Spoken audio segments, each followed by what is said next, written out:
शासन नायक श्री वर्धमान स्वामी भगवान की जय हो। कलिकाल सर्वगाचर समंतबद्ध स्वामी भगवान की जय हो। दादा गुरु बाबा रत्नाकर आचार्य भगवान विमल सागर जी गुरुदेव की जय हो। मम गुरुवर अध्यात्म योगी चर्या श्रमणी आस्था के देवता आचार्य भगवान विशुद्ध सागर जी गुरुदेव की जय हो। श्रवण मुनि श्री यत्न सागर जी गुरुदेव की जय हो। द्वादशांग जिनमाणी माता की जय हो। जय बोलो प्रसन्न मन मुनि प्रणुत सागर जी महाराज की जय हो। आज पुनः हम सबके महापुण्य का उदय हुआ है। हम सभी इस युग के महान अध्यात्म के राजहंस चरिया शिरोमणि आचार्य गुरु विशुद्ध सागर जी महाराज एवं मां जिनमाणी की कृपा से अपनी वाचना को प्रारंभ करते हैं।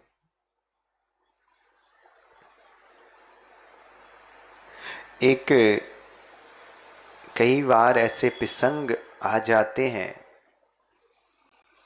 और उनसे हमारी समाज में और समाज के जनमानस के बीच में कई बार चर्चा का विषय भी आ जाते हैं।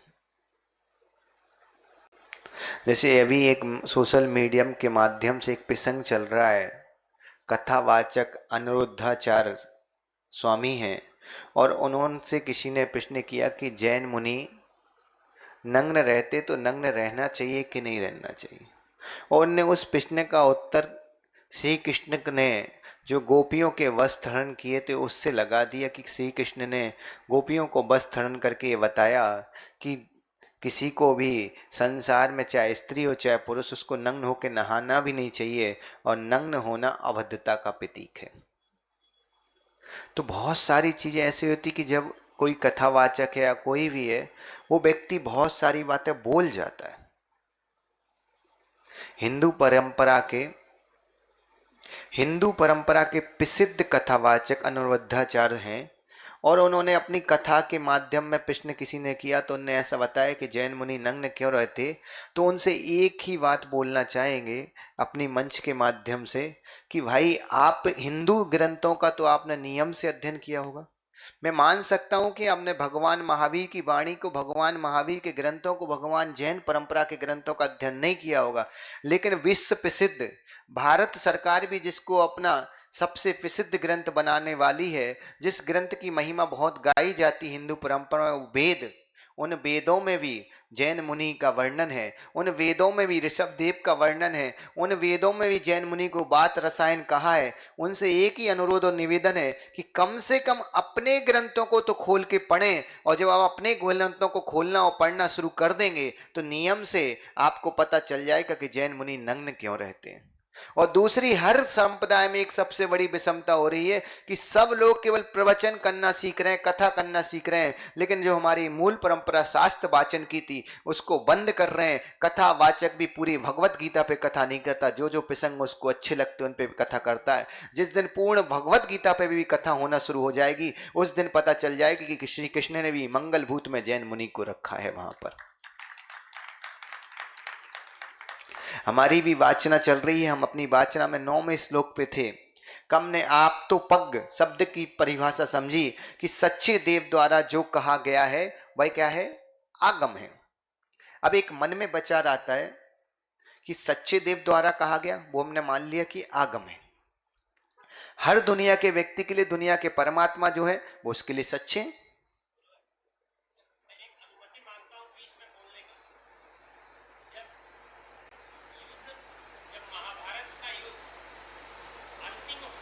मालूम, हम बता दे रहे क्या कहना चाह रहे हैं आप। अंतिम स्थिति पे था, युद्ध के लिए अर्जुन जब विचलित थे कि युद्ध क्या होगा, तो श्री कृष्ण ने उनको बताया था कि परमणि स्त्री हो और राजहंस पक्षी हो या दिगंबर गुरु अगर सामने से आ रहे हो। उसी समय जैन मुनि वहां से आ रहे थे तो श्री कृष्ण ने खुद अर्जुन से कहा, श्रीमद् भगवत गीता में लिखा है, अर्जुन से कहा श्री कृष्ण ने कि देखो अर्जुन, दिगंबर जैन मुनि आ रहे हैं और दिगंबर जैन मुनि जहां दिख जाते वहां नियम से विजय होती, ऐसा श्री कृष्ण ने कहा।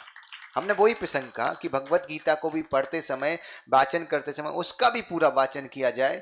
जैसे हमारे समाज में कुछ लोग समय सार पे बोलना पसंद करते, लेकिन समय सार की कुछ गाथाओं पे बोलना पसंद करते। अगर पूरे समय सार पे बोलना शुरू कर दें तो जो आज समाज में विघटन दिख रहा है ना, वो विघटन अपने आप बंद हो जाए। वही समस्या है। हो सकता है कि कई ग्रंथ में ऐसे, जैसे तत्वार सूत्र हमारा बहुत अच्छा ग्रंथ है, लेकिन उसमें 5वां अध्याय एक ऐसा अध्याय है जो थोड़ा सा नीरस है, मतलब रसपूर्ण नहीं है, तो क्या हम उसको नहीं खाते? कई बार ढोकला भी है तो नीरस ही तो होता, गले में लगता, फिर भी चाव से खाते कि नहीं? तो क्या उसी तरीके से अगर कोई चीज नीरस भी है तो उसका भी रस भर के अध्ययन करना। जब वक्ता अध्ययन पूर्ण होके आता है ना, तो याद रखना वो नीरस को भी सरस बना देता है। खाना परसने वाले में वो कला होनी चाहिए कि किसी को भूख भी नहीं लगी ना, तो भी वो तुम्हारे यहाँ 2 रोटी खा के जाए तो समझना तुम्हें परसने की कला आ गई है। तो क्या है, आचार्य समन्वत स्वामी ने हमें बताया कि सच्चे ग्रंथ, मतलब जो सच्चे देव ने कहा वो ग्रंथ है। सच्चे ग्रंथ देव की तो हमने परिभाषा समझ ली थी कि जो बीतरागी है, हितोपदेशी है और सर्वज्ञ है, वो सच्चा देव है। जो 18 दोषों से रहित है वो सच्चा देव है। ऐसे ग्रंथों को हमने बोल दिया कि वो ग्रंथ है। और कल आचार्य समन्वत स्वामी की बारसी में हमने शनिवार, मतलब कल में शनिवार को हमने समझा था कि भाई क्या क्या हमें करना है, कौन कौन से ग्रंथों को मानना है। तो हमें पता चला कि जो माँ जिनवाणी है वो ही है। अब वो कह रहे कि भाई एक शिष्य के मन में आया कि ऐसा क्या है माँ जिनवाणी की वही सच्ची और दूसरे ग्रंथ नहीं है। अगर मदन भाई बोले कि रूपेण हमारा बहुत आज्ञाकारी बेटा है, तो स्वाभाविकता कि एस के जैन है, इनके मन में भी आएगा, आर के जैन के मन में भी आ सकता है, जयदीप के मन में भी आ सकता है, भाई हमारे बेटे भी हैं, वो भी आज्ञा पालते।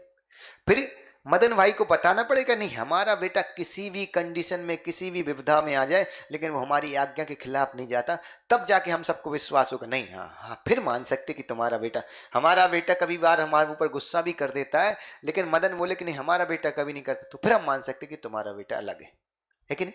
ऐसे ही होता ना लोग में। जैसे कि अभी आप यहां से जाते हो और कभी आप जाओ और कभी आपके यहाँ बाहर से मेहमान आते हैं, तो तुम्हारे यहाँ बड़ौदा की नाश्ता की दुकान कौन सी फेमस है? याद है, रास्ते में एक बार मिली थी, तो जगदीश की दुकान फेमस है। लेकिन वो अगर कोई पहली बार आए और मान लो हम ही तुम्हारे यहाँ आए और हमने जयदीप से पूछा कौन सी दुकान फेमस है, जगदीप ने बोला जयदीप जगदीश की दुकान फेमस है, तो भाई हम तुमसे पूछेंगे वहाँ फेमस में भी क्या फेमस है, क्यों फेमस है, क्या वो अलग से बना था कि फेमस है? इतने क्वेश्चन आते ना।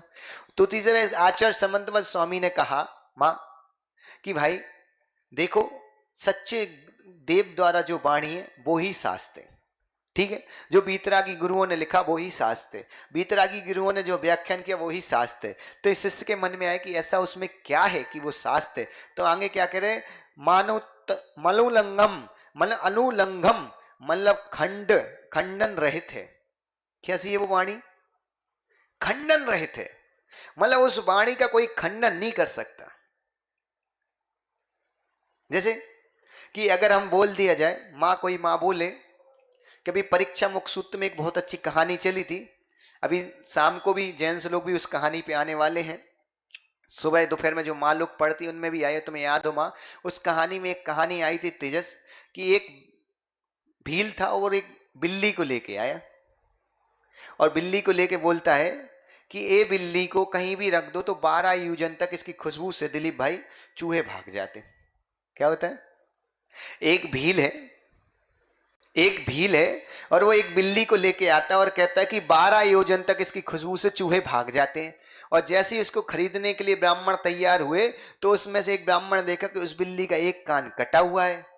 तो उन्होंने पूछा एक कान कैसे कट गया? तो उसने कहा कि भाई ये बिल्ली एक दिन सो रही थी और रात्रि में चूहों ने आके इसके कान को क्या हुआ, कतल लिया। तो बोले भाई फिर ये कैसी बिल्ली है कि जब इसकी खुशबू से 12 योजन तक चूहे भाग जाते, तो इस बिल्ली को कोई कैसे काट सकता है? उसी तरह आचार्यों ने कहा कि शास्त्र वही है जिसका शास्त्र में को कोई खंडन ना कर सके। उस बिल्ली का खंडन हम स्वयं कर पाए ना कि भाई जब चूहे उसकी खुशबू से भाग सकते तो चूहे कैसे काट सकते उसको?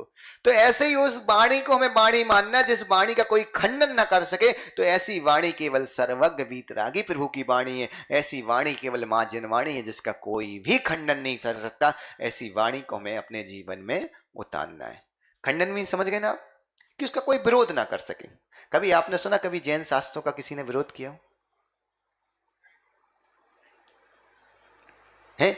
जैन शास्त्रों में लिखा है कि लहसुन आलू खाना अभक्ष है। उनने सारे ग्रंथों में एक ही प्रमाण मिलेगा कि भाई वो कंद है और कंद के अंदर जीव होते। ना हमने कभी ये नहीं कहा, क्या है जैन ग्रंथों में क्या है, आलू खाना, प्याज खाना, लहसुन खाना ने अवक्ष लिखा क्योंकि ये कंद है और कंद में नियम से असंख्यात जीव उत्पन्न होते हैं, इसलिए ये अवक्ष है। हमारे ग्रंथों में नहीं लिखा कि वो राक्षस जाति से उत्पन्न हुए, कि कोई बोले कि देवों द्वारा उत्पन्न हुए, कोई बोले कि किसी का आंसू है, ऐसा जैन ग्रंथों में। जैन ग्रंथों में लिखा भाई उसमें जीव है, आप मत खाओ, आप खाते हो तो आपको जीव हत्या, मांस खाने का दोष लगता है। अब आपको खाना है तो खाओ, नहीं खाना मत खाओ। लेकिन आचार्यों ने स्पष्ट बता दिया कि आलू प्याज खाने का मतलब मांस खाने का दोष लगता है, ये हमारे जैन ग्रंथों में। और इस बात को कोई खंडन नहीं होता। कई ग्रंथों में लिखा कि वो राक्षस द्वारा उत्पन्न होते, उनका खंडन होता, उनके खुद ही लोग खंडन करते मिलते हैं। कोई बोलता है अमृत के तुल्य, कोई बोलता है जहर के तुल्य। भाई तुम्हारे ग्रंथों में 4 प्रकार की बातें एक विषय पे कैसे आ सकती? एक विषय तो एक बात होनी चाहिए,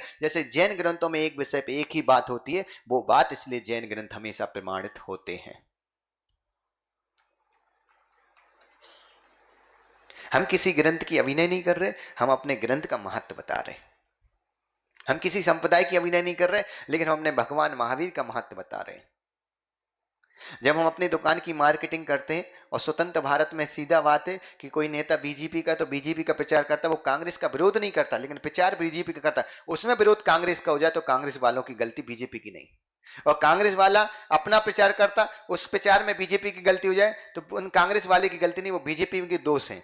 उसी तरह हम तो अपने जिनेंद्र भगवान की वाणी, जिनेंद्र भगवान का प्रचार करने बैठे हैं और हम उसके प्रचारक हैं और हम नियम से प्रचार करें। किसी का अगर खंडन हो रहा तो उसमें हम खंडन करना नहीं चाह रहे, हो रहा है जो परिभाषा हमारे आगम में लिखी उस पर आप उतर नहीं रहे, तो इसका मतलब आप वो वैसे श्रेष्ठ नहीं है। आगे क्या है, अनुदिष्ट आदिष्ट मतलब प्रत्यक्ष और इष्ट विरोधगम, अनुमान आदि प्रमाणों से विरोध रहित हैं। तो एक चीज और प्रत्यक्ष कर दूं कि प्रमाण जो होता है, किसी चीज को प्रमाण बोलना मतलब प्रमाण थे, उसके आगम में 2 भेद कहे। कौन कौन से जी लिख लेना। प्रमाण है और प्रमाण के 2 भेद हैं। कौन से? प्रत्यक्ष और परोक्ष। ठीक है, तो आचार्य ने कहा प्रत्यक्ष से भी बाधित नहीं होती वो, मतलब प्रत्यक्ष से भी खंडित नहीं होती, और अनुमान आदि प्रमाणों से, तो अनुमान आदि 5 प्रमाण हैं, उनसे भी खंडित नहीं होती। तो प्रमाण के पहले कितने भेद हो गए? 2। कौन सा? प्रत्यक्ष और परोक्ष। परोक्ष के 5 भेद हैं। स्मृति, परोक्ष के 5 भेद हैं, स्मृति, प्रतिविज्ञान, तर्क, अनुमान और आगम। और इसमें एक और जोड़ लो, लोक विरुद्ध। लोक विरुद्ध जो व्यवहार का है, इसको भी अपन चर्चा करेंगे। है तो प्रमाण जो है क्या है? अपनी वस्तु को इस तरीके से पेश करना कि उसमें कोई विरोध नहीं है, वो वस्तु सही है, और सही वस्तु को पेश करने की जो कला है उसको हम प्रमाणभूत बोलते हैं। लोक प्रमाण तो तुम सब जानते हो, हम बोलते हैं ना प्रमाण दो भाई, क्या सत्य कैसे है। तो हमारे ग्रंथों को किसी प्रमाण की आवश्यकता नहीं पड़ती, वो नियम से सत्य, क्योंकि उनमें सर्वज्ञ की वाणी है ना। है और प्रत्यक्ष मीन्स क्या होता है? हमारे ग्रंथ ऐसे नहीं है कि अब जैसे तेजस आया और तेजस श्री पर लेके आया और बोले गुरुदेव दिलीप भाई तेजस आता हमारे पास, और क्या पता अपने बेटे भव्य को बाजू में बैठे और पता क्या बोलता है कि गुरुदेव हम बाल ब्रह्मचारी हैं। तब क्या होगा? तो हम बोलेंगे भैया जी कहां से खजूर से टपक गया क्या? समझा ना? प्रत्यक्ष, अब प्रत्यक्ष में ही आंखों से विरोध दिख रहा है, और प्रत्यक्ष की परिभाषा होती जो 5 इंद्रियों से देखा जाए वो प्रत्यक्ष है। अच्छा बुरा कोई भी देखा जाए वो 5 इंद्रियों से देखा जाता, मतलब प्रत्यक्ष, मतलब आंखों के सामने, आंखों से, स्पर्श इंद्री से, कान से, ध्वनि से। अब कोई व्यक्ति आए और एस के जैन साहब आए और बढ़िया आरती गाएं और उसके बाद बोले हम तो गूंगे हैं, तो भाई प्रत्यक्ष में दिख रहा है कि तो आरती गा रहे थे, गूंगे कैसे हो सकते हैं? अब मान लो अविनाश आए और बोले गुरुदेव आपने अच्छी बात बोली लेकिन हम बहरे हम सुन नहीं पाए, तो क्या होगा? भाई तुम जब बहरे हो तो सुनी कैसे, तो पता कैसे लिया अच्छा बोला कि बुरा बोला है? अब कोई व्यक्ति आए बोले गुरुदेव हमें स्वाद नहीं आता पर हमने रसगुल्ला खाया था वो बड़ा मीठा था, तो क्या होगा? ऐसा लगा कैसे झूठे व्यक्ति हैं। तो ऐसा हमारे ग्रंथों में कोई भी प्रत्यक्ष रूप से विरोध नहीं आता। कैसा विरोध नहीं आता? हमारे ग्रंथों में ऐसा नहीं लिखा है कि भाई किसी जीव की हत्या करना पाप है और यज्ञों में बलि चढ़ा दे रहे हो हैं? हमारे ग्रंथों में कभी भी पूर्वा पर विरोध नहीं है। हमारे ग्रंथ ऐसे नहीं है कि कोई आया, जयदीप आता, बोले गुरुदेव आज मैंने एक बंद्या के बेटे को आकाश से फूल तोड़कर और बालू की रस्सी बनाकर उसको गुलदस्ता बना के दिया। अब बताओ इसमें कितना सत्य है? अरे कम से कम इतना तो सत्य बताते कि पहली चीज बंद्या, तो उसका बेटा कहां से हो जाएगा? दूसरा, आकाश में फूल कौन ने उगा दिए? और फिर बालू की रस्सी कौन सी दुनिया में मिल गई? अब ऐसी कोई बात करे और बोले हम सत्य हैं, तो कैसे हम मान लेंगे सत्य? अरे हमें सत्य का भी निर्णय लेना चाहिए। हमें किसी की बात, कोई व्यक्ति बोलने की कला अच्छी है तो इसका मतलब ये नहीं कि वो व्यक्ति सत्य हो, वो उसकी कला है। कोई माँ भोजन अच्छा बना लेती तो इसका मतलब क्या होगा कि वो भोजन करने योग्य हो गया है? आप बताओ। कोई माँ अगर भोजन अच्छा बना लेती, कोई रसोईया भोजन अच्छा बना ले, तो क्या हम भोजन कर ले? यहां समझना, कोई माँ या कोई रसोईया भोजन अच्छा बना लेता तो वो करने योग्य हो जाए, इसकी कोई गारंटी नहीं है। जो मांस पकाता वो भी तो सुंदर पकाता, जब तो लाखों लोग उसको खाने के लिए दौड़ते। तो इसका मतलब जो व्यक्ति अच्छा बना लेता जरूरी नहीं वो सच हो। अभक्ष भी पकाने वाला अच्छा बनाता और भक्ष पकाने वाला भी अच्छा बनाता। पहले हमें ये निर्णय करना पड़ता कि वो भक्ष है कि अभक्ष है, बाद में निर्णय करना है कि वो टेस्टी है कि नहीं है, स्वादिष्ट है कि नहीं। उसी तरह कोई भी वक्ता हो, वो वक्ता अच्छा बोलता हो तो इसका मतलब नहीं है कि वो आगम है। अच्छा बोलना आगम नहीं है, आगम ही आगम है। अगर जिस आगम से हमारा कल्याण हो, हमारा मोक्ष मार्ग प्रशस्त हो, वो वक्ता की वाणी हमें सुनना है, उस वक्ता को मानना है। जिस वक्ता की वाणी हमें अच्छी लगे जरूरी नहीं है वो आगम हो, हमें आगम ही सुनना पसंद करना है। जो आगम के खिलाफ बोले, जो आगम के खिलाफ चले, ना उसको सुनो ना उसको नमस्कार करो। क्या ऐसा होना चाहिए? आगम आगम है हमारा। अरे कोई व्यक्ति बना के रख दे, आलू बना के रख दे, क्या तुम खाना शुरू कर दोगे? नहीं, हमारे भगवान ने मना किया, हम कैसे खा सकते हैं? कितना भी सुंदर बनाओ, कितनी सुंदर डिश बनी हो, कितना टेस्टी हो, लेकिन नहीं, हमारे लिए तो अभक्ष है। और जो हमारे लिए अभक्ष है वो क्या है? आप खुद देखो, जैसे आपके गुरु हैं, अभी आप सब आहार कराने आते हो, जैसे हमारा नियम है कि चतुर्मास में है 3 ड्राई फ्रूट से ऊपर नहीं लेते, ठीक है? अब तुम हमें अखरोट दो, दुनिया भर के ड्राई फ्रूट, हम लेते क्या? कभी लेंगे? कितना भी दे लो हम नहीं लेंगे। उसी तरह हमें भी दृढ़ होना। जैसे हमारे गुरु का, मान लो हमारे किसी गुरु का नियम है कि वो नमक का त्याग है। जैसे आचार्य भगवान विशुद्ध सागर जी गुरुदेव, सोचना आप, कल्पना करना, उनका आजीवन नमक का त्याग है, आजीवन। जिसको तुम सबसे सुंदर चीज मानते हो, अपनी डाइनिंग टेबल पर रखना पसंद करते हो, उनका आजीवन उस नमक का त्याग है। अब सोचो उनका नमक का त्याग, 1000 लोग 1000 सिर का हो जाए, उनको नमक देगा, वो लेंगे क्या? नहीं लेंगे, कभी नमक नहीं लेंगे। उसी तरीके से जब हम कोई व्यक्ति का त्याग है नमक का, उस तरह हम नमक नहीं लेते। उसी तरह हमारा नियम होना चाहिए कि हम देव शास्त्र गुरु की वाणी, देव शास्त्र गुरु के बताए हुए मार्ग, इसके अलावा कोई कितना भी सम्यक मार्ग बताए, कितना भी अच्छा मार्ग हमें लगे, क्योंकि उनके शब्दों में अच्छा है, लेकिन वो हमारे लिए मिथ्यात ही है, उसको ना हमें सुनना है ना उस मार्ग पे हमें चलना है। इतने अडर सिद्धांत ले आए तो तुम समझना कि तुम सच्ची सम्यक दृष्टि हो जाओगे। समझ आए? तो हमारे ग्रंथों में कोई प्रत्यक्ष विरोध नहीं आता है। अब बताओ, ऐसे हमारे कोई ग्रंथ में आपने देखा प्रत्यक्ष विरोध हो? कभी भी कोई ग्रंथ उठा के देख लो, एक एक गाथा चल रही है, आप देखो हर चीज का।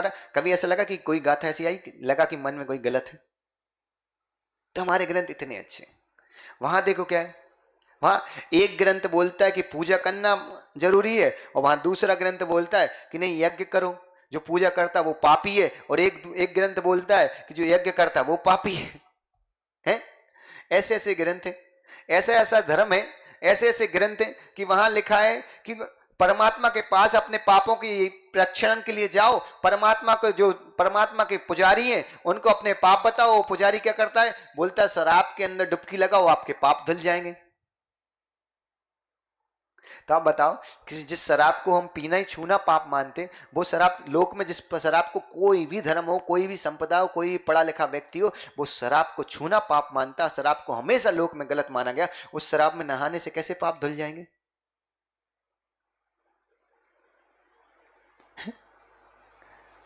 एक तरफ हमें बताया जाता है कि सब परमात्मा के भक्त हैं, सब ऊपर वाले के अंश हैं, और दूसरी तरफ उन्हीं अंशों को काटते पीटते खाते हुए त्योहार के नाम पे खा रहे हैं, तो कैसे वो ग्रंथ सही हो जाएंगे? जब सभी अंश है तो फिर तुम्हारी संप्रदाय के अलावा दूसरी संप्रदाय को तुम गाली कैसे दे सकते हो? वो भी तो फिर उसी के अंश हुए, कैसे? लेकिन हमारे जैन ग्रंथों की महिमा देखो, भगवान महान ने कहा कि तुम जैन हो तो जैनों की सेवा मत करो, प्राणी मात की सेवा करो। यहां तक उन्होंने कहा कि निगोदिया में विज्ञानी देखो, हर जीव में तुम परमात्मा देखो, तुम स्वयं परमात्मा देखोगे तो एक दिन तुम भी परमात्मा अपने आप में देख पाओगे। हमारे ग्रंथों में कोई विरोध दिखा? ऐसे महत्वपूर्ण ग्रंथ मिले, ऐसी महत्वपूर्ण वाणी हमें मिली है। क्या है? अब परोक्ष किसी एक चीज को देख के अनुमान लगा लेना कि सही है कि नहीं। जैसे माँ, आप लोगों को तो बहुत हैबिट है ऐसे करने की। जैसे माँ लोग कभी ढोकला बनाती है आप लोग, तो क्या करती हो, चाकू या कोई सुई या कोई सिलाई कैसे तार लेके उसको डिप करके, तो समझ में आ जाता पूरे पूरे में छेद करती कि एक जगह करती, एक से आपको पता चल जाता कि ढोकला कि नहीं। तो ये आप जो काम करती हो, जो हमारे आगम में पहले से लिखा है, परोक्ष ज्ञान है। क्या है? परोक्ष ज्ञान है। जैसे कि दूर में अपन ने देखा कि वहां से धुआं उठ रहा था, तो अपन समझ जाते ना कि भाई कहीं आग लग गई है कि नहीं? जैसे सौंधी सौंधी मिट्टी की खुशबू आती तो आपको पता चल जाता कि नहीं बाहर बारिश हो रही है या कहीं आसपास बारिश हुई है। अच्छा चलो, ये भी याद नहीं है, कम से कम इतना तो आपको याद हो गई। याद है? चलो तो ही बता दिया है। साथ एस के जैन साहब, आपको याद है कि जब पहली बार साधना किचन में गई थी, जो परंपरा होती है हमारे घरों की, जब बहू आती पहली बार भोजन बनाती है, और जब गई थी तो जो मीठा बना के लाई थी, है ना, तो उसकी खुशबू से ही तुम समझ गए थे ना कैसा है। एक लड्डू फूट रहे थे कि नहीं? मम्मी समझ गई थी, कोई ना कोई समझ जाते, तुम भी समझ गए थे। रात तो तुम्हें भी टपक रहा था कि देखो आज हमारी पत्नी ने बनाया है। हम कह रहे अगर उस दिन नमक भी डल जाता ना तो भी तुम्हें अमृत लगता, तुम्हारी हिम्मत नहीं होती बोलने की। और अगर तुम उस दिन आज बोल देते ना तो आज तक डरना नहीं पड़ता। समस्या है कि तुम लोग पहले दिन नहीं बोलते तो आज तक नहीं बोल पाए, है कि नहीं जयदीप? पहले दिन नहीं बोलते तो लास्ट तक आज तक बच जाओ, तो क्या होता है? तो क्या है? अब परोक्ष है, परोक्ष के 5 भेद। स्मृति, अब आप शिखर जी गए हैं, और शिखर जी गए, और शिखर जी की आपको स्मृति घर पे बैठे बैठे अचानक याद आ गया कि अरे यार हम शिखर जी गए थे आज की तारीख में, देखो हमने शिखर जी की बने, तो स्मृति आई ना, तो वो स्मृति ज्ञान है। पित्तवी ज्ञान, हमने किसी चीज को देखा है, शिखर जी की तस्वीर रखी, उसको देखा, अरे ये तो शिखर जी है, हम तो यहां होके आ गए, हमने देखा था है। अब यहां से हमारा चतुर्मास 2 साल बाद कहीं और हो, आप अचानक महामाल खरीदने दर्शन करने अचानक आए, या रास्ते में आप गाड़ी से आ रहे ब्याह करते हुए, अरे ये तो अपने महाराज जी हैं, ये तो वही प्रणोद सागर जी हैं, होता कि नहीं है? फिर क्या? तर्क। तो हमारे ग्रंथ में कोई स्मृति में भी विरोध नहीं आता, जो पहले कहा, जो आदिनाथ ने कहा वही महावीर ने कहा, कोई अलग नहीं कि आदिनाथ ने अलग कहा हो महावीर ने अलग कहा हो। 24 तीर्थंकर ने एक ही लाइन पे चले, उनने लाइन कभी अलग नहीं की, बस उस लाइन को बढ़ाया, उस लाइन को कभी काटा नहीं है।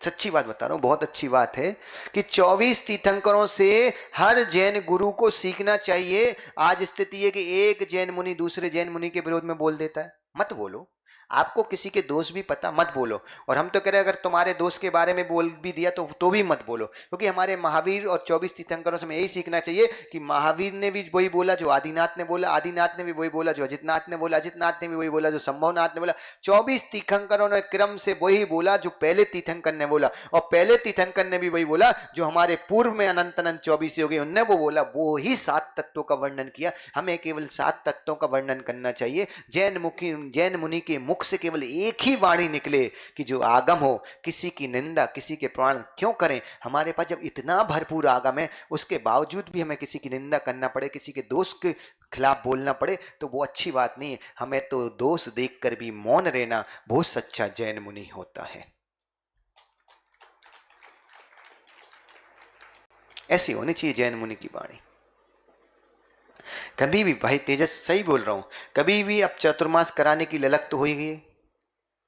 जैसे क्या होता माँ, आपको याद हो, किसी व्यक्ति को पहली बार आप रबड़ी खिलाओ और उसको अच्छी लग जाए तो क्या होता है, फिर वो पूछता ना दोबारा कब बनाओगे।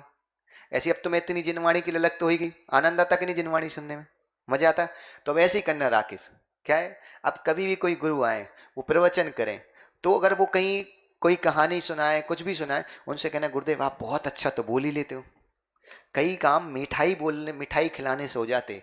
हमने बोला ना, दिमाग में बर्फ और मुख में शक्कर रखो, तुम्हारे सारे काम अपने आप बन जाएंगे।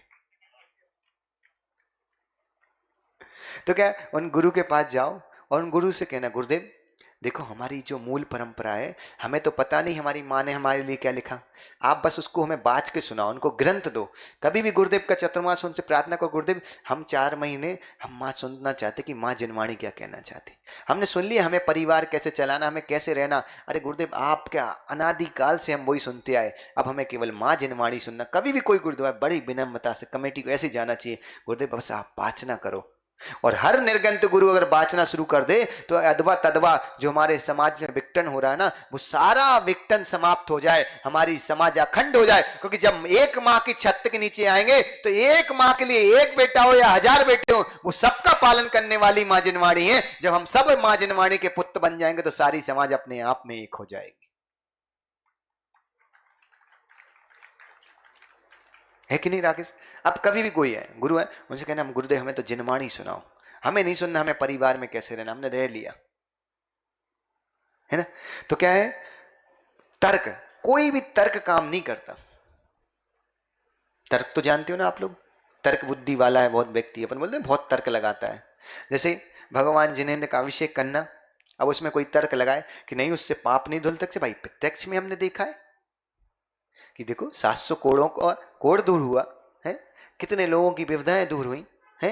कोई तर्क लगाया कि नमोकार ताकतवर, भाई हमने खुद देखा है तमोकार ताकतवर है, और तुम्हें विश्वास नहीं हो रहा तुम पढ़ के देखो, तुम्हें खुद अंदर से आनंद आएगा। तो वहां हमारे आगम में कोई भी तर्क काम नहीं करता कि हमारी भगवान की वाणी गलत है, कोई नहीं बोल सकता, कोई तर्क काम नहीं करता। और क्या है, अनुमान, अनुमान भी नहीं लगते। ऐसा नहीं हो सकता है कि ऐसा हो, नहीं हो, नहीं, भगवान जिनेंद्र ने जैसा कहा वो स्पष्ट कहा, उन्होंने हर विषय पे कहा है और हर विषय को स्पष्ट कर क्लियर करके कहा है, कभी भी उन्होंने लो लाल लपेट में नहीं कहा। और इसके बाद क्या है, आगम। तो ऐसी जो 4-5 चीजों से मिलके होता वो ही सच्चा आगम है। और हमारी जिनेंद्र भगवान की वाणी को हम क्या बोलते, आगम बोलते, उसमें कोई भी पूर्वापर विरोध नहीं मिलता। और एक और हमने छट्टा लिखवाया था, लोक विरोध। लोक में भी हमें कोई व्यक्ति नहीं मिलता जो भगवान जिनेंद्र की वाणी का विरोध कर सके, और जो विरोध करते हुए मानते हैं वो व्यक्ति उस वाणी को क्लियर रूप से समझ नहीं पाते, वही विरोध कर सकता है। जो जिनेंद्र भगवान की वाणी को एक बार क्लियर समझ ले, एक बार स्पष्ट समझ ले, वो भगवान जिनेंद्र की वाणी का विरोध नहीं करता। 503 शिष्यों ने भगवान जिनेंद्र की वाणी का ही प्रभाव तो था कि मिथ्यात्व को छोड़ के सम्यक को ग्रंथ किया था। ऐसी है हमारी मां जिनेंद्र की वाणी। और आगे क्या है, और क्या है उन वाणी में कि भाई विरोध तो नहीं है, लेकिन उस वाणी में है क्या, तो कह रहे तत्व उपदेश, 7 तत्वों का उपदेश है। 7 तत्व से यहाँ जीव अजीव आश्रय बंध संबंध निर्जरा मोक्ष तो लगाना ही, लेकिन उसके बाद भी तत्व उपदेश मीन्स लगाना कि नियम से केवल मोक्ष मार्ग का व्याख्यान है, नियम से जीव के कल्याण की भावना है, नियम से नियम के अच्छे परमात्म के मार्ग पे चलने का रास्ता बताने वाली मां जिनवाणी। वो कभी भी संसार की तरफ तुम्हें फंसाने का रास्ता नहीं बताती, वो नियम से तुम्हें परमात्म का रास्ता बताती है। ऐसे तत्व उपदेश की वाणी है, उसमें कोई ऐसा उपदेश नहीं है कि नहीं उस व्यक्ति ने हमारे परमात्मा पे उपसर्ग किया तुम उसको मानने चले जाओ। एक बात बताऊं,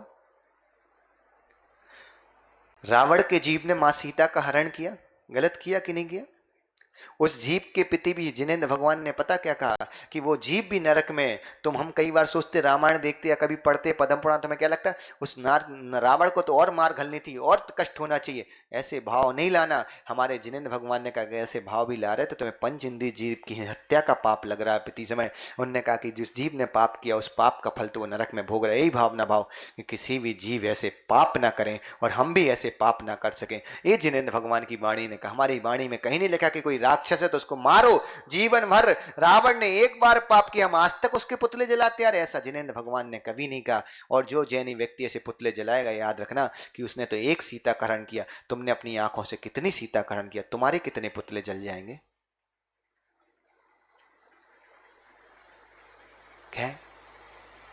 हमारे जिनेंद्र भगवान के तत्व उपदेश मतलब केवल उसमें हमारे हित की बात है, हमारे मोक्ष मार्ग प्रशस्त, हमारा परमार्थ प्रशस्त, इसी बात है। इसके अलावा कुछ भी उनकी वाणी में नहीं मिलता। कभी मिला किसी शास्त्र में? उन्होंने तो यहां तक कि हमारे गुरुओं ने, देखो कितनी अच्छी कला है, अगर शास्त्र भी लिखे कि जैनियों को व्यापार कैसे करना चाहिए तो उन्होंने लिखा कि हिंसा नहीं हो, अहिंसा का मार्ग वो व्यापार जैनियों को करना चाहिए। तो उससे क्या हुआ, हिंसा से तुम बच्चा बचाने का रास्ता बताया व्यापार के माध्यम से, तो क्या हुआ, अहिंसक बनाया ना, तो वो भी मोक्ष मार्ग का कारण बना कि नहीं? हमारे गुरु ने लिखा कि स्नान आदि कैसे करना चाहिए, उन्होंने लिखा कि इतने सोडे साबुन नहीं लगाओ, अगर स्नान करने का मतलब भी है तो मुल्तानी मिट्टी का उपयोग करो, मिलाई का उपयोग करो, जाना से अगर तुम्हें करना है तो क्या करो, बेसन का उपयोग करो। तो उसे कहो हिंसा से बचाया, तो वो भी हमारे मोक्ष मार्ग में कारण बना कि नहीं? हमारे गुरुओं ने कभी भी सुंदरता की तरफ ध्यान नहीं दिया, हमारे गुरु ने अहिंसा और हिंसा की तरफ ध्यान दिया। हमारे जिनेंद्र भगवान ने कभी भी ऐसा कोई व्याख्यान नहीं किया कि तुम अष्टपुष्ट हो जाओ। उन्होंने तो हमेशा यही व्याख्यान किया कि तुम अहिंसावादी रहो, हिंसा के मार्ग पे ना चल सको, 5 पापों से बचो, 5 पापों को कभी ना कर सको। ये व्याख्यान करने वाली जिनेंद्र भगवान की वाणी हमें मिली है। ऐसा होता है तत्वोपदेश। कोई भी उपदेश को हम तत्वोपदेश नहीं कह सकते हैं। एक तत्वोपदेश वो हो रहा है, वो बोलता है कि त्योहार आ रहा है, आप जीवों को खरीदो, अपन को बलि चढ़ानी है, अपन को त्योहार के नाम पे मांस खाना है। वो क्या तत्वोपदेश है? और याद रखना, तत्वोपदेश करने का अधिकार भी हर किसी को नहीं दिया आगम में। जो व्यक्ति बुद्धि से परिपूर्ण हो, बुद्धि से विकलांग हो, ऐसे व्यक्ति को कभी तत्वोपदेश करने का मौका नहीं दिया जाता।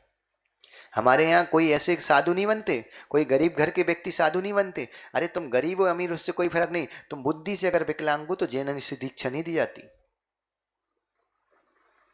सुबह कुछ बोलते हो, शाम के कुछ बोलते, फिर मीडिया के सामने हाथ जोड़ते मिल जाओ। वो क्या साधु? जो एक बार स्पष्ट बोले और सत्य बोले, वही साधु। कि हमारी वाणी में जो लिखा उसके खिलाफ कभी ना चले, ना कभी बोले, वो ही सच्चा साधु होता है और वही सच्ची वाणी होती है।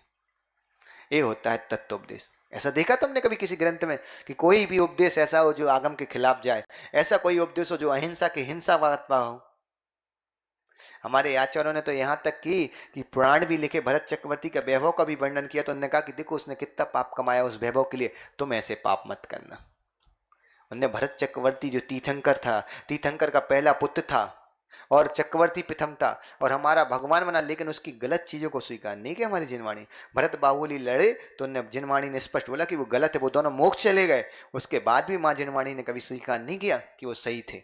लड़ाई करना गलत है तो गलत है, चाहे तुम अच्छे कार्य के लिए लड़ो, चाहे धर्म कार्य के लिए लड़ो, चाहे अधर्म कार्य के लिए लड़ो, लड़ना नियम से गलत था, गलत है और गलत ही रहेगा। लोक में क्या होता है, अरे हमने धर्म के लिए हिंसा की। हिंसा चाहे धर्म के लिए की जाए, चाहे धर्म के लिए की जाए, हिंसा तो हिंसा ही है। ये कहने की ताकत केवल भगवान महावीर में और दुनिया में किसी में भी नहीं है। दुनिया के लोग तो अपने लिए अगर हिंसा हो जाए तो उसको अच्छा मानते, लेकिन महावीर कहता महावीर के नाम पे भी अगर तुमने हिंसा की तो वो नियम से पाप है, उस पाप का फल तुम्हें भोगना पड़ेगा। ये होता है तत्वोपदेश। और क्या है? सर्वमान्य। सर्वमान मीन्स होता है कि सब जीव उसकी उनकी वाणी को मानते, कोई भी जीव उनकी वाणी को खंडन नहीं करता और सब जीवों का हितकारक होती है। वो वाणी कैसी होती है? सब जीवों का हितकारक होती है। और सबसे इंपॉर्टेंट लास्ट जो शब्द है उसका याद रखना, कापत घट्टनम। क्या है? मिथ्यात आदि कुमार्ग का खंडन करने वाला सच्चा शास्त्र। लेकिन खंडन मीन्स ऐसा खंडन नहीं कि किसी से लड़ने बैठ जाओ, हमारे ग्रंथों की सबसे अच्छी बात है कि हमारे ग्रंथ में किसी भी धर्म का खंडन नहीं मिलेगा। कितने भी ग्रंथ उठा के देख लो आप, भगवान महावीर पूरी पृथ्वी पे एक ऐसा इकलौता परमात्मा है जिसने किसी का खंडन नहीं किया, जिसने किसी भी ग्रंथ का विरोध नहीं किया, जिसने किसी परमात्मा का विरोध नहीं किया। उसने केवल सच्चे परमात्मा का स्वरूप बताया, सच्चे ग्रंथ का स्वरूप बताया। उसने कभी हिंसा का विरोध नहीं किया, उसने केवल अहिंसा का मार्ग बताया। ऐसे परमात्मा महावीर पूरे पृथ्वी पे इकलौते हुए जिनने केवल अपना समर्थन किया, किसी का विरोध नहीं किया। और उसी तरह हर जैनी व्यक्ति को केवल अपने धर्म का समर्थन करना चाहिए। हमें कोई हक नहीं हम किसी दूसरे धर्म का विरोध करें। और ऐसी दूसरे धर्मात्माओं को भी भगवान महावीर से सीखना चाहिए कि उन्हें केवल अपने धर्म का प्रचार कर दूसरे धर्म का विरोध ना करें। ऐसे अगर हर भारतीय करने लगे तो भारत अखंड हो जाए। क्या है? उन्होंने कहा कि भगवान महावीर ने कहा अपनी जनवाणी का समर्थन करो लेकिन दूसरे की वाणी का विरोध मत करो। और जब अपनी वाणी का समर्थन करोगे तो दूसरा का बताने की जरूरत ही नहीं। क्या है, हम सच जब ग्रहण कर लेंगे तो असच तो तुम्हें पता चल ही जाएगा। इसलिए हमारे आगम में कौन सी दृष्टि लिखी है? कभी तुमने सुना? हंस दृष्टि। क्या है? अध्यात्म सरोवर के राजहंस हम बोलते ना, आचार्य के लिए रोज शुरू में बोलते ना, अध्यात्म सरोवर के राजहंस। तो राजहंस में क्या होता है? हंस। राजाओं जैसा पक्षियों में राजा कौन होता है? हंस होता है। हंस की चोंच में एक होता है, वो क्या करता है, अगर उसको दूध में चोंच डाले तो वो दूध पी लेता है और पानी वहीं, दूध तुरंत उसकी चोंच किस पर से फट जाता है, वो दूध निकाल लेता है और पानी को वहीं छोड़ देता है। तो हंस क्या कर रहा है? हंस पानी को नहीं छोड़ता, वो केवल अपना ध्यान काय पे देता है? दूध ग्रहण करने पे। पानी तो अपने आप छूट जाता है। माँ, आपने कभी कढ़ाई में सब्जी बनाती तो सब्जी बनाती है तो उसमें कितना पानी डालती हो? थोड़ा ज्यादा, जितना भी डालते उतना पानी वापस निकलता है क्या? तो आपका ध्यान वहां रहता है ना कि भाप बने पानी, कि इस पे रहता है कि खाना अच्छा बने, सब्जी अच्छी बने। काय पे ध्यान देते? पानी भाप बनाने के लिए आप सब्जी बनाती ना, कि सब्जी पक जाए इसलिए सब्जी बनाती हो, है कि नहीं? उसी तरह है जब हम भाप अपने आप बन रही, हमारे कोई भाव नहीं है भाप बनना। उसी तरह जब हम सच्चे शास्त्र का व्याख्यान करते हैं तो हम केवल यही बोलते कि सच्चे शास्त्र को ग्रहण करो। हम कभी ये नहीं बोलते कि कौन सा शास्त्र गलत है कौन सा सही है। हम क्या बोलते? भाई जिसमें जे चीजें मिले वो सच्चे हैं। हमारे जिनेंद्र भगवान की वाणी सच्ची और हमारे जैन गुरु द्वारा लिखित शास्त्र ही सच्चे, हम ये बोलते। लेकिन हमने कभी बोला कि किसी दूसरे के द्वारा लिखित शास्त्र गलत है? नहीं, दूसरे के द्वारा लिखित शास्त्र गलत हमने नहीं बोला। वो क्योंकि हमने तो ये बोला कि जिनमें ये परिभाषा घटित हो रही वो ही सच्चे हैं। तो उठा के देख लो, अगर ये परिभाषा घटित हो रही तो सच्चे हैं और नहीं हो रही तो फिर समझ जाओ क्या है। कितने अच्छे भगवान महावीर। आप सोचो, किसी का विरोध नहीं है, उनने केवल अपना समर्थन किया। तो भगवान महावीर की अहिंसा भी तो ऐसी है कि भाई अपनी सुरक्षा करो, दूसरे को मारो मत। तुम्हारे पीछे कोई जानवर पड़ जाए तो अपने प्राण बचाओ, लेकिन उस जानवर को मारो मत, महावीर ने नहीं कहा। घर पे सांप निकलना क्या होता है? घर पे सांप निकल आए तो भगवान महावीर ने कहा कि भाई अपनी रक्षा करो, साथ में सांप की भी रक्षा करो। नहीं कहा कि अपनी रक्षा में सांप को लाठी से मार दो। और जो लोग सांप को लाठी से मारते मिलते हैं, नाग पंचमी में भाई दूध पिलाते मिलते, समझ में नहीं आता क्या धर्म है?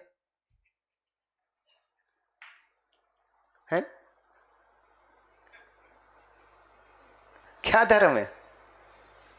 यहां शिकार करते राय शेर का मिलते हैं, वहीं परमात्मा शेर की खाल पे बैठा मिलता है।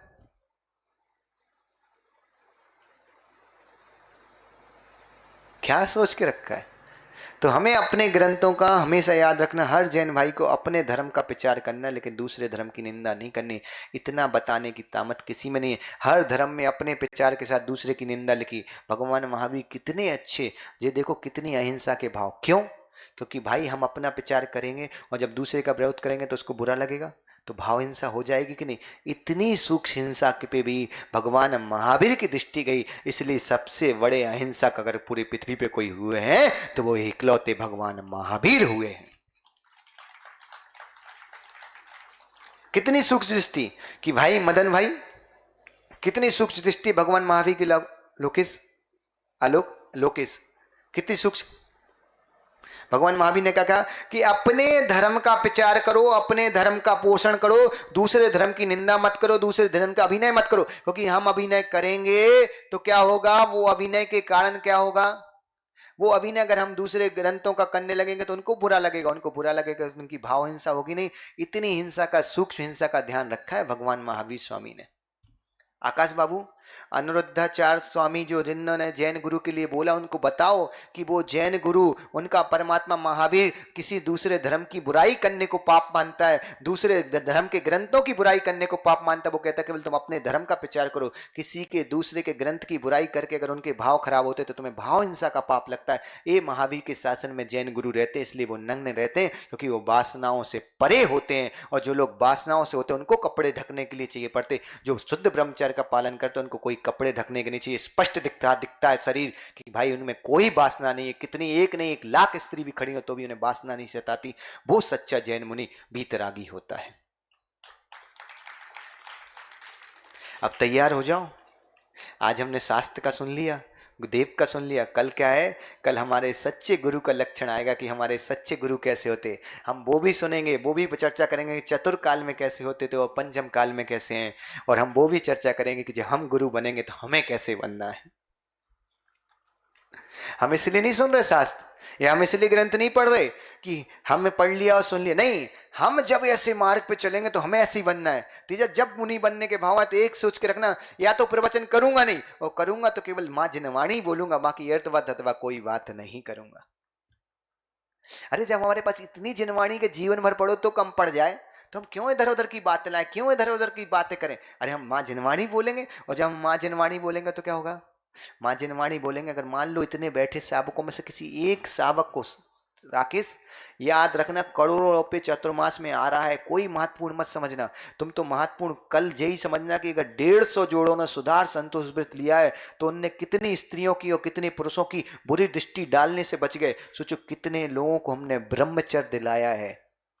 केवल एक स्त्री की छूट रख के उन्हें ब्रह्मचर्य लिया ना, तो कितने सारे पाप से हमने बचा लिया। यही चतुर्मास की सफलता है।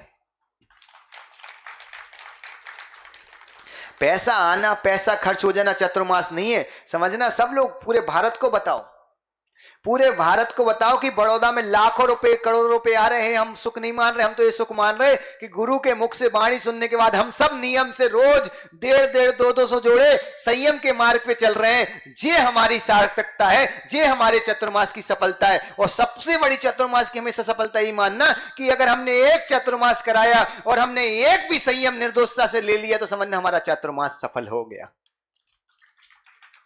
सोचो तब तुम्हारी दुकान चलती, तुम्हें आनंद आया, कल हमारी दुकान चली, हमें कितना आनंद आया होगा। भाई सब अपनी अपनी दुकान पे ध्यान देते, तुम पैसे की तरफ ध्यान देते, हम संयम की तरफ ध्यान देते। क्योंकि तुम संयम लोग आगे चल के, मान लो किसी भी 10 प्राणी के मन में भाव आ गए कि हम दीक्षा लेंगे, तो हमारे परिवार के 10 सदस्य हमने बढ़ाए, उसमें हम निमित्त बने कि नहीं? तुम्हारे घर में बैंक में पैसा बढ़ता तुम्हें अच्छा लगता कि नहीं? तो हम अपने परिवार का सदस्य बढ़ा रहा है तो हमें भी अच्छा लग रहा होगा। सोचो कितना अच्छा लग रहा होगा। लेकिन ये तुम लोगों की कृपा है कि तुम गुरु की वाणी को हृदय से सुनते हो और उसको अपने जीवन में उतारने का प्रयास करते हो। ऐसे ही अपने गुरु की वाणी को जीवन भर सुनना और उसको हृदय में उतारोगे तो ध्यान रखना कि गुरु तुम्हें नियम से, तुम उनकी वाणी को हृदय में उतारोगे और गुरु तुम्हें सिद्धालय में सिद्धों के बीच में उतार देगा, है कि नहीं? इसी मंगल पुनीत भावना के साथ बोलिए आचार्य गुरु अभिशुद्ध सागर जी महाराज की। सच में बड़ों